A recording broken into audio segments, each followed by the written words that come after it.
Hey, how's it going? Welcome to 5th 10,000 week, and another Shin Megami Tensei Demonology. Thank you all for 10,000 subscribers. I hope you've been enjoying the week of trash. This has been one of the more heavily requested personas. He's never technically been a demon. I'm not gonna change the name of the series or anything just for that. Personology just doesn't sound as good. But either way, he's one of my favorites. Today's persona is Orpheus, the Greek heroic figure and master of music. Orpheus is the child of Calliope, one of the Muse, who were goddesses associated with the arts such as singing, dancing, and comedy. Calliope was the muse who was most knowledgeable on heroic poetry. Orpheus is believed to either be the child of the king Oeagrus, or the much more interesting version of the story, the god Apollo. Apollo is most associated with his dominion over the sun. However, Apollo was also a god of healing, plague, poetry, and most significantly of all when describing Orpheus, Apollo was a god of music. According to the legend, when Orpheus was but a lad, he was paid a visit by Apollo, who gave him the gift of a golden lyre, essentially a small harp. Similar to Krishna, who we talked about in the previous demonology, Orpheus quickly became a master musician. His skills on the lyre were so impressive they not only caused people to dance, but animals, and according to some accounts, rocks. Yes, he was so good at playing this thing, he made rocks dance. Orpheus appears in the Argonautica,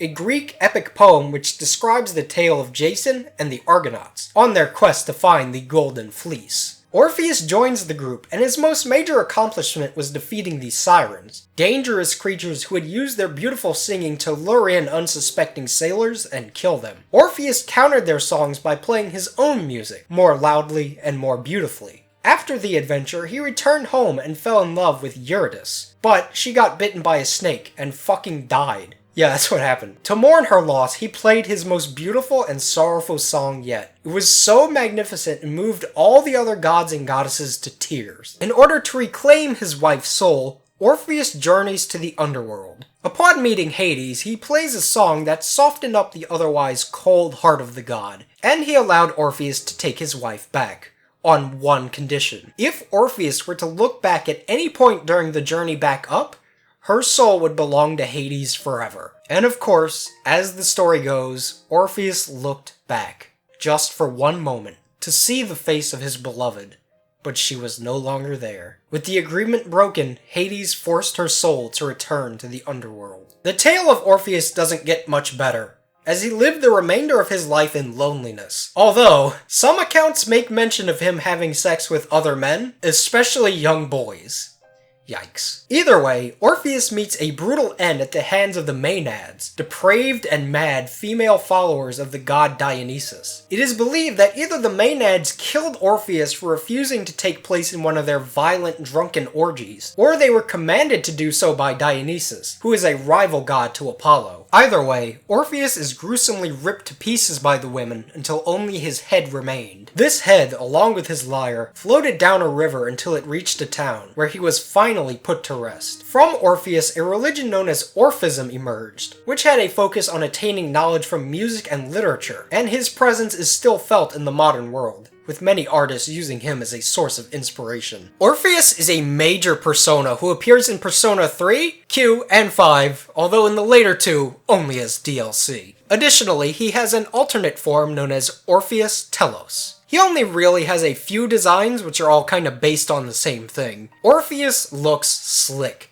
His face bears a great resemblance to the face of the protagonist, sharing the same hair. He also appears very mechanical, which is a common theme in Persona 3. Many party members have personas with very robotic-looking parts to them. In the female route, Orpheus has a pretty different shape, having a yellow torso, feminine hair, and a lyre in the shape of a heart. Next, there is Orpheus Telos, who is a radiant gold and red variation of Orpheus, but otherwise looks very similar. Finally, there is Orpheus Picaro, also known as Shadow the Hedgehog Orpheus. Some cool details about this Orpheus include the Shujin Academy plaid on his neck and the Academy's logo, which is on his breast. Also, the lyre has little devil wings. He has only ever appeared as a member of the Fool Arcana. Orpheus learns low-level fire magic and physical attacks, and he learns a fusion spell called Cadenza, which restores half health and raises evasion. This can only be performed when you possess an Apsaris. In Persona Q, he learns a variety of combination cut and fire attacks,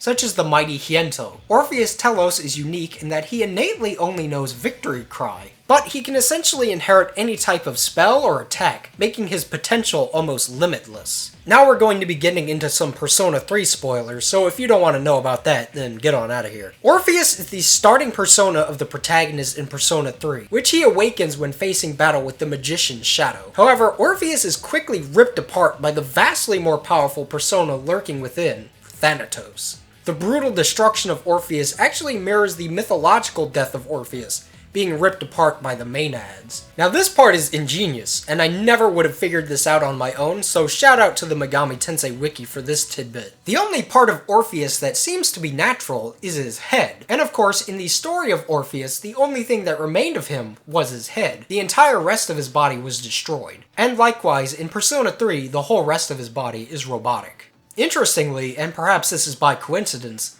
Orpheus shares similarities with the main personas of previous protagonists, Tatsuya and Maya, as well as the next protagonist, Yu Narukami.